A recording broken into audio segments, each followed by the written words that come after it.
नमस्कार, मैं doctor Kumari Bharti, Jamshedpur cooperative college, department of philosophy. आज मैं आप लोगों के समक्ष एक कहानी लेकर उपस्थित हुई।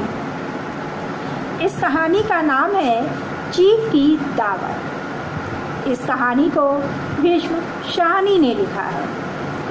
इस कहानी का मूल उद्देश्य मध्यम वर्गीय परिवार के अंतर्विरोधों को दिखाना है। आज का मध्यम वर्गीय परिवार भौतिक प्रगति के पीछे भाग रहा है, साथ ही संबंधों को बनाने और बिगाड़ने की होड़ सी चल पड़ी है। तो इसी संदर्भ में यह कहानी है और इस कहानी के मुख्य 3 पात्र हैं: मिस्टर शामनाथ, पत्नी, माँ और चीफ, जिनके लिए यह दावत दी जा रही है। तो कहानी की शुरुआत इस तरह से होती है कि मिस्टर शामनाथ दावत की तैयारी कर रहे हैं और यह दावत चीफ की दावत है। तो कहानी में यूँ दिखाया गया है कि मिस्टर शामनाथ के घर चीफ की दावत थी। शामनाथ और उनकी पत्नी की पसीना पोंछने की फुर्सत न थी। पत्नी ड्रेसिंग गाउन पहने हुए, बालों में उलझे जूड़े बनाए हुए, मुंह पर पाउडर मले हुए परेशान सी हैं और घर की साज सज्जा में लगी हैं। वहीं मिस्टर शामनाथ सिगरेट पे सिगरेट फूंकते हुए, चीज़ों की फहरिस्त हाथ में थामे एक कमरे से दूसरे कमरे में आ जा रहे थे। आखिर 5 बजते बजते तैयारी मुकम्मल होने लगी। कुर्सियाँ, मेज, नैपकिन, तिपाइयाँ, फूल सब बरामदे में पहुँच गए। ड्रिंक का इंतज़ाम बैठक में कर दिया गया। अब घर का फालतू चीज़ भी अलमारियों के पीछे और पलंग के नीचे छिपाया जाने लगा। तभी शामनाथ के सामने एक अड़चन आ खड़ी हुई। माँ का क्या होगा?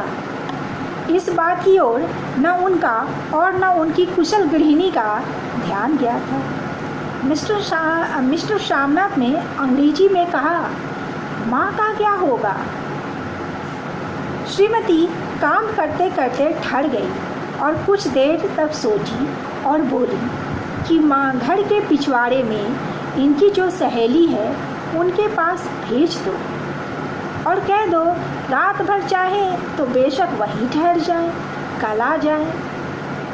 शामनाथ सिगरेट मुंह में रखे सिकुड़ी आंखों से श्रीमती के चेहरे की ओर देखते हुए बोल पड़े, नहीं, मैं नहीं चाहता कि उस बुढ़िया का आना फिर से शुरू हो।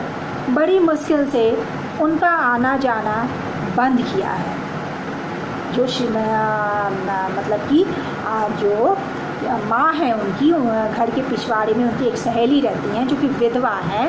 तो श्रीमती जी कहती है क्यों ना हम इनको घर के पिछवाड़े जो उनकी सहेली है उनके पास भेज दें और चाहे तो रात भर बेशक वो वहीं रह जाए और सुबह आए। लेकिन शामनाथ को यह पसंद नहीं आता है। कहते हैं बड़ी मुश्किल से वो उस बुढ़िया का आना जाना बंद किया है। एक बार शुरू हो गया तो फिर यह सिलसिला चल पड़ेगा। फिर वह कहते हैं तो माँ से कह देंगे कि जल्दी खाना खा ले और अपनी कोठरी में चले जाएं। तब श्रीमती कहती हैं कहीं उन्हें नींद आ गई तो वह नींद में खर्राटे लेने लगती है और उनके कोठरी के बाहर ही तो दरवाज़ा है। जोर जोर से आवाज़ जाने लगी। अब सामना जो हैं फिर परेशान हो उठते हैं और कह देते हैं कि मैं कह दूंगा कि माँ दरवाज़ा बंद कर ले, मैं बाहर से ताला लगा दूंगा, या माँ को कह देता हूँ जाकर सोए ही ना है, बैठे रहे और क्या। और जो सो गई तो ड्रिंक का क्या मालूम कब तक चले, 11 बजे तक तुम तो ड्रिंक ही करते हो।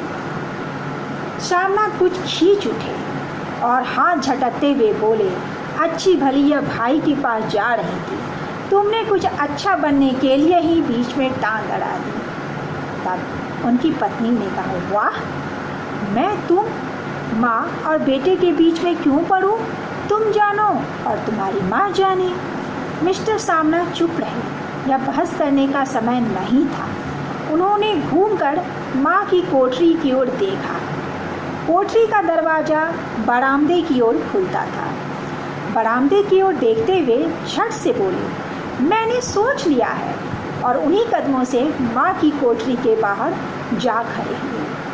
माँ दीवार के सहारे एक चौकी से सटी हुई, दुपट्टा मुंह पे ढके हुए, सिर पर लपेटे माला जप रही थी। सुबह की तैयारी होते थे माँ का दिल धड़क रहा था कि एक बड़ा साहब घर आ रहा है और सब तैयारी बड़े सुविधे से चल रही है। सुविधे मतलब बहुत अच्छे से चल रही है। माँ, आज तुम जल्दी खाना खाकर सो जाना।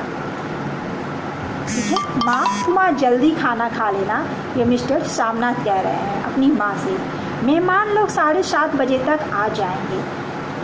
माँ ने धीरे से मुंह पर से दुपट्टा हटाया और बेटे के देखते हुए बोली, आज मुझे खाना नहीं खाना। तुम तो जानते हो कि घर में मांस मछली बने तो मैं कुछ नहीं खाती। जैसा भी हो माँ, तुम काम से जल्दी निपट लेना। अच्छा बेटा।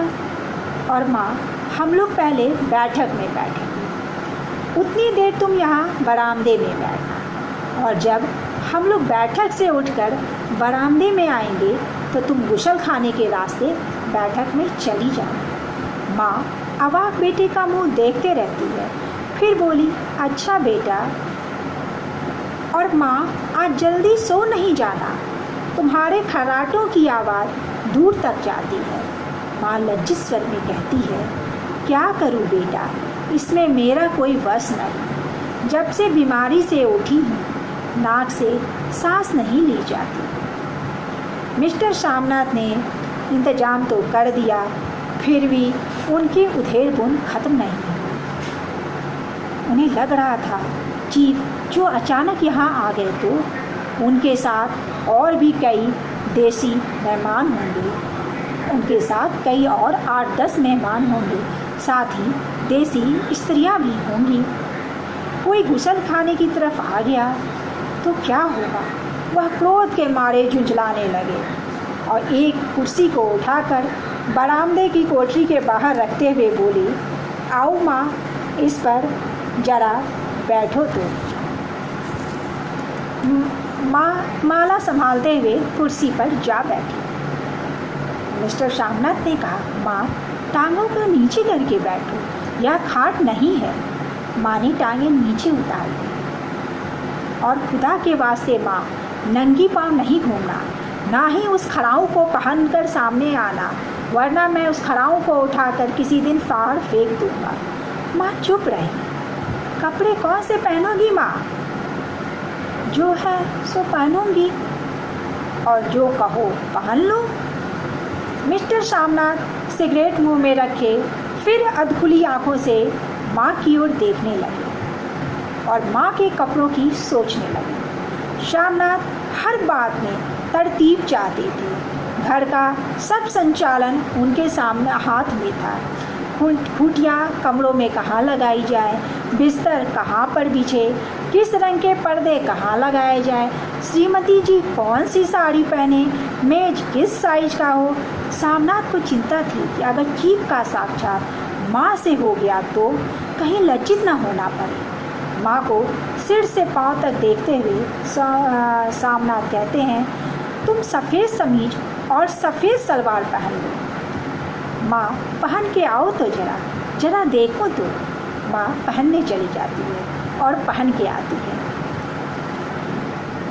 और कह उठते हैं मन में, यह माँ का झमेला ही रहेगा।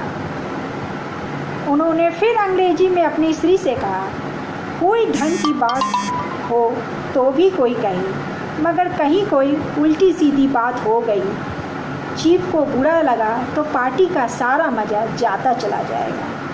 माँ सफ़ेद कमीज और सलवार पहनकर बाहर आती है। छोटा सा कैद, सफ़ेद कपड़ों में लिपटा छोटा सा सूखा शरीर, धुंधली आँखें, केवल सिर के आधे झड़े हुए बाल, पल्ले के पीछे ओट में छिपे हुए। अब माँ पहले से कुछ कुरूप नजर आ रही। पहले से कम क्रूप नज़र आ रही हैं।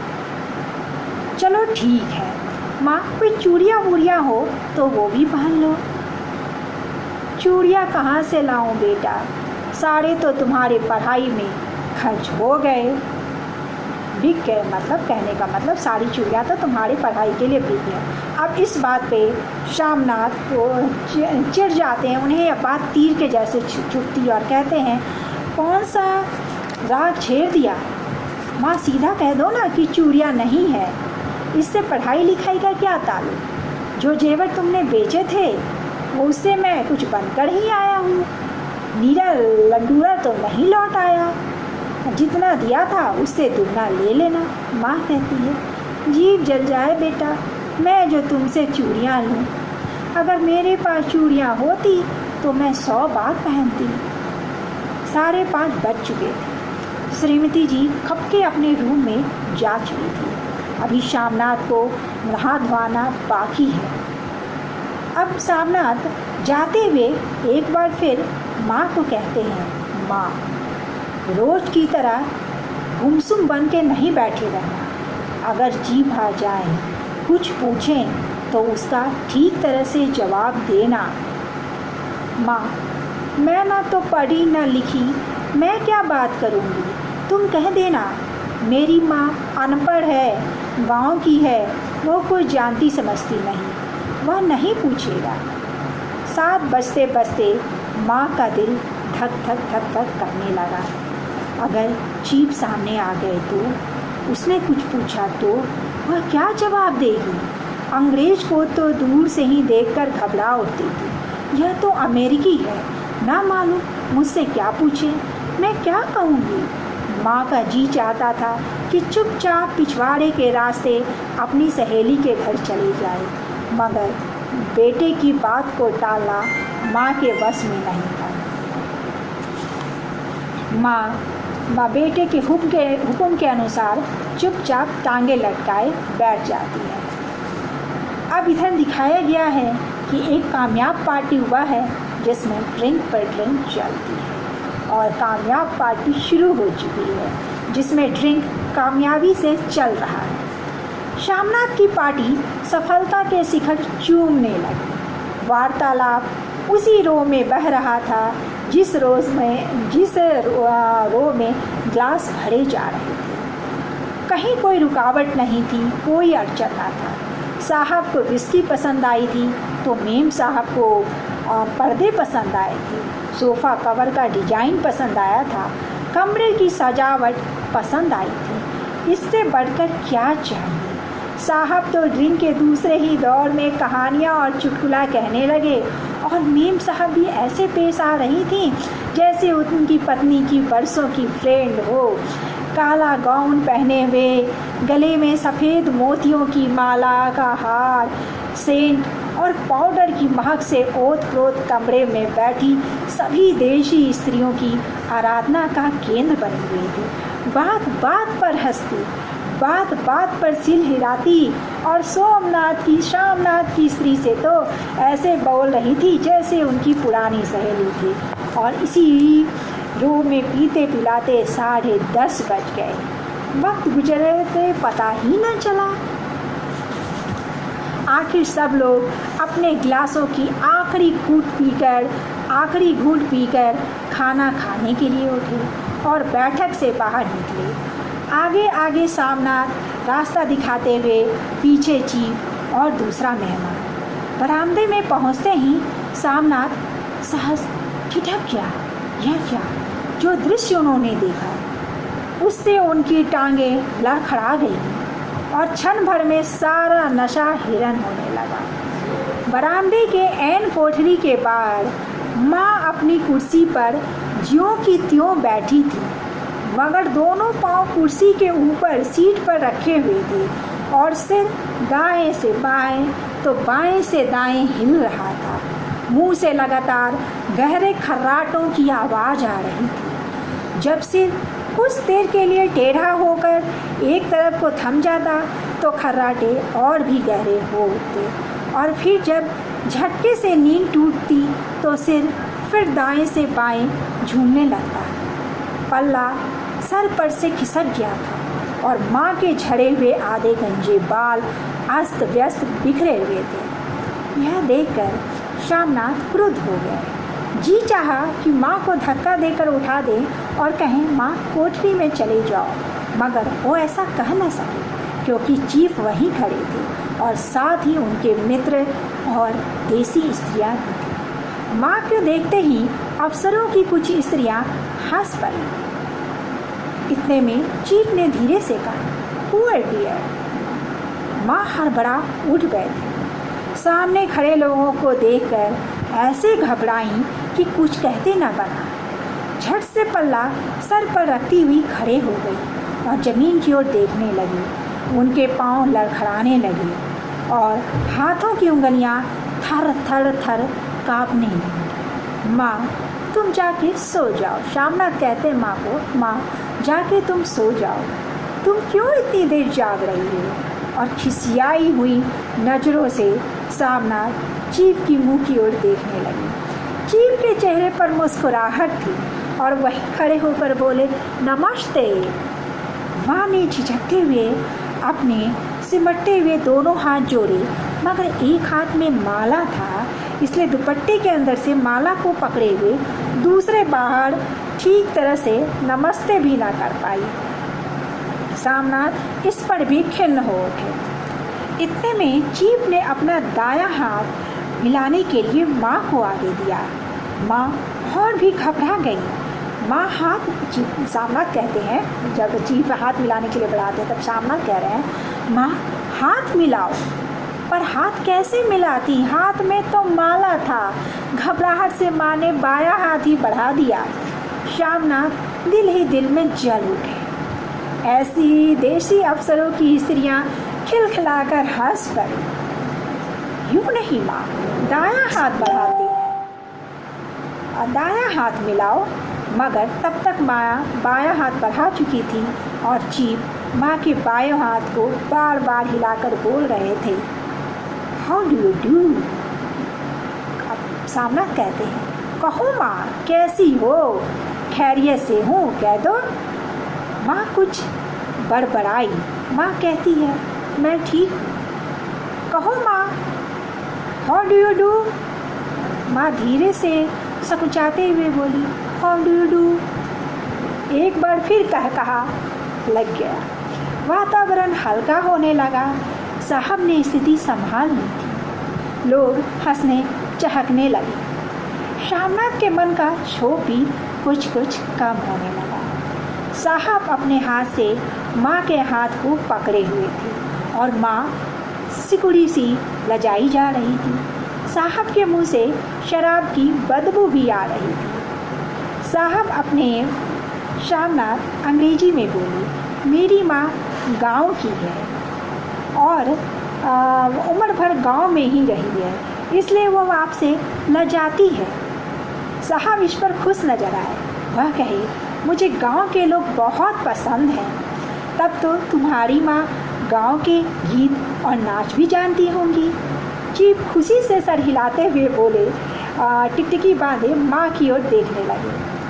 माँ, साहब कहते हैं कोई गाना सुनाओ, कोई पुराना गीत सुनाओ माँ, याद करो और सुनाओ। माँ धीरे से बोली, मैं क्या गाऊँ बेटा, मैंने कब गाया है। वाह माँ, मेहमान का कहाँ भी कहीं टालते हैं, साहब बोल रहे हैं तो गाना सुनाओ। साहब तो इतने रिच से कहा कि नहीं गाओगी, तो साहब ने इतने अच्छे से बोला, उसी को रिच से कहा, नहीं गाओगी तो उन्हें बुरा लगेगा। माँ कहती है, मैं क्या गाऊँ बेटा, मुझे क्या आता है। वाह, कोई बढ़िया टप्पे सुना दो पतना अनार गए। देसी अफसर और उनकी स्त्रियों ने इस सुझाव पर ताली बजा दी। माँ कभी दीन दृष्टि से बेटे की ओर देखती तो कभी सामने खड़ी बहू की ओर देखती। अब बेटे का आदेश था कि माँ गाना गाओ। इसके बाद या हाँ या ना का सवाल ही नहीं उठता। माँ बैठ गई और छिन और दुर्बल लरजती आवाज़ से एक पुराना विवाह का गीत गाने लगी। हरियाणो माए हरिया जानो बहने, हरियाणी ते भागे बढ़िया है। देसी स्त्रियाँ खिलखिला के हंस उठी। 3 पंक्तियाँ गा के माँ चुप हो गई। बरामदा तालियों से गूंज उठा। साहब तालियां पीटना बंद ही नहीं कर रहे थे। श्यामनाथ की खींच प्रसन्नता और गर्व से बदल उठी थी। माँ ने पार्टी में नया रंग भर दिया था। तालियां थमने पर साहब बोला, पंजाब के गांव की दस्तकारी क्या है? श्यामनाथ कुछ सोचे फिर बोले, लड़कियां गुड़िया बनाती हैं और औरतें फुलकारियाँ बनाती हैं। साहब पूछे, ये फुलकारियाँ क्या होती है? इस पर श्यामनाथ ने माँ से उन्हें बताने की कोशिश की कि फुलकारियाँ क्या होती है, लेकिन वो स्पष्ट नहीं कर पा रहे थे। तो फिर श्यामनाथ ने कहा, माँ तुमने जो फुलकारियाँ बनाई हैं उसे ले आओ, कोई पुरानी फुलकारियाँ घर में हैं तो। माँ चुपचाप अंदर गई और अपनी पुरानी फुलकारी उठा लाई। साहब बड़ी रुचि से फुलकारी देखने लगे। पुरानी फुलकारी थी, जगह जगह से उसके धागे टूट गए थे और कपड़ा फटने लगा था। साहब की रुचि देखकर श्यामनाथ कहते हैं, यह फटी हुई पुरानी है साहब, आपको नया बनवा दूँगा। माँ बना देगी। क्यों माँ? साहब को फुलकारी बहुत पसंद है, इन्हें ऐसी ही फुलकारी बना दोगी ना? माँ चुप रही, फिर धीरे से डरते डरते बोली, अब मेरी नज़र कहाँ है बेटा, बूढ़ी आंखें क्या देखेंगी? मगर माँ का बात बीच में रोकते हुए ही श्यामनाथ ने कहा, वह जरूर बना देगी, आप उसे देखकर खुश होंगे। साहब ने सिर हिलाया, धन्यवाद किया और हल्के से झूमते हुए खाने की मेज की ओर बढ़ गए। बाकी मेहमान भी उनके पीछे पीछे चल दिए। अब मेहमान बैठ गए और माँ पर से सबकी आंखें हट गईं। इतने में माँ धीरे से कुर्सी से उठी और अपने रूम में कोठरी में चली गई। मगर कोठरी में बैठने की देर थी कि आंखों से छल छल आंसू बरसने लगा। वह दुपट्टे से बार बार उन्हें पोंछती थी। वह बार बार को उमड़ आती, जैसे बरसों का बांध तोड़कर उमड़ आए हों। माँ ने बहुत तेरा दिल को समझाया, हाथ जोड़े भगवान से प्रार्थना की, अपने बेटे की लंबी उम्र के लिए चिरायु होने की प्रार्थना की। बार बार आंखें बंद करती, मगर आंसुओं की बरसात हो रही थी जो थमने का नाम ही न लेती। आधी रात का वक्त था। मेहमान खाना खाकर धीरे धीरे चले गए। अब माँ दीवार से सटकर बैठी, आंखें फाड़े दीवार की ओर देखे जा रही थी और घर के वातावरण में तनाव ढीला पड़ चुका था। मोहल्ले की निस्तब्धता श्यामनाथ के घर भी आ पहुंची थी। केवल रसोई में बर्तन धोने की खनकने की आवाज़ें आ रही थीं। तभी सहसा माँ की कोठरी से दरवाज़ा जोर से खटकाने का जोर से दरवाज़ा आ रहा है। अब माँ को लगता है बेटा ने मुझे अभी तक माफ़ नहीं किया। माँ दरवाज़ा खोलो, आवाज़ आती है। माँ का दिल बैठ गया, धड़कने लगा। हड़बड़ा के उठी, क्या मुझसे फिर कोई भूल हो गई? माँ कितनी देर से अपने आप को कोस रही थी। उन्हें नींद आ गई। क्यों वह उगने लगी? क्या बेटे ने अभी तक क्षमा नहीं किया? माँ उठी और कांपते हाथों से दरवाज़ा खोल दिया। बेटा आया और दरवाजे खोलते ही श्यामनाथ झूमते हुए माँ को आलिंगन से भर दिया। ओ माँ, अम्मी अम्मी, तुमने तो आज रंग भर दिया। शाह तुमसे इतना खुश हुआ कि क्या कहूँ ओ अम्मी। माँ की छोटी सी काया सिमटकर बेटे के आलिंगन में छिप गई। माँ की आंखों में फिर आंसू छलकने लगा और उन्हें पोंछते हुए बोली, बेटा तुम मुझे हरिद्वार भेज दो, मैं कब से कह रही हूँ। श्यामनाथ का झूमना सहसा बंद हो गया। फिर तुमने पुराना राग छेड़ दिया। लोग क्या कहेंगे कि मैं अपनी माँ को संभाल नहीं सकता। श्यामनाथ का क्रोध बढ़ने लगा। तुम मुझे क्या बदनाम करना चाहती हो ताकि दुनिया कहे कि बेटे ने अपनी माँ को अपने पास नहीं रखा? नहीं बेटा, अब तुम अपनी बहू के साथ जैसा चाहो वैसा रहो। मैंने तो अपना खा पहन लिया, अब जो बाकी की ज़िंदगी बची है उन्हें मैं भगवान के नाम ले लूँगी। तुम मुझे हरिद्वार भेज दो। तुम चली जाओगी तो फुलकारी कौन बनाएगा? मेरी तरक्की कैसे होगी? मेरी आंखें, अब माँ कहती है, मेरी आंखें अब नहीं है बेटा, तुम फुलकारी बनवा लो या बाजार से ले लो। माँ, तुम मुझे धोखा दोगी, धोखा देके यूँ चली जाओगी, मेरा बनता काम बिगाड़ोगी। जानती नहीं साहब कितना खुश हो के गया है। माँ चुप हो गई। अगर तुम फुलकारी बना दोगी तो मुझे तरक्की हो जाएगी। माँ कहती है, क्या तेरे साहब ने ऐसा कहा है कि तुझे तरक्की हो जाएगी? कहा नहीं, मगर तुमने देखा ना कितना खुश हो के गया है। कहता था जब तेरी माँ फुलकारी बनाएगी तो मुझे बुलाना, मैं देखूँगा वह फुलकारी कैसे बनाती है। जो साहब खुश हो गया तो मेरी और अच्छी नौकरी हो जाएगी, मैं बड़ा अफसर बन सकता हूँ। माँ के चेहरे का रंग बदलने लगा और धीरे धीरे झुर्रियों भरा चेहरा मुस्काने लगा। आँखों में हल्की हल्की चमक आने लगी। जो तेरी तरक्की होगी बेटा तो मैं रुक जाती हूँ और मैं बनाऊँगी तो मैं बना दूँगी, जैसा बन पड़ेगा मैं वैसा ही बना दूँगी। और माँ दिल ही दिल में फिर से बेटे की उज्जवल भविष्य की कामनाएं करने लगी। और मिस्टर श्यामनाथ अब सो जाओ माँ ऐसा कहकर चल देते हैं। माँ तनिक लड़खड़ाते हुए अपना माँ को कहते हैं कि माँ जाओ सो जाओ। और फिर मिस्टर श्यामनाथ लड़खड़ाते हुए अपने कमरे की ओर चल देते हैं और यह कहानी यहीं पर समाप्त हो जाती है। तो आपने सुना कितनी सुंदर कहानी थी चीफ की दावत। जिस माँ को वह झमेला समझ रहे थे वही माँ उनके गर्व का कारण बनती है और पार्टी में जान भर देती है। और उसी माँ से श्यामनाथ अपनी तरक्की की उम्मीद करते हैं। अतः यह कहानी बड़ी ही रोचक है और बड़े ही सुंदर ढंग से भीष्म शाहनी ने मध्यम वर्ग के जो अंतर विरोध हैं और जो भौतिक प्रगति का जो कामना लिए हुए मध्यम वर्ग आगे बढ़ता है उसको बड़ा ही अच्छे ढंग से चित्रित किया है और पारिवारिक स्थितियों को भी बड़े अच्छे ढंग से चित्रित करने में सफल हुए हैं। तो मैं उम्मीद करती हूँ कि आप लोगों को यह कहानी पसंद आई होगी। नमस्कार, प्रणाम।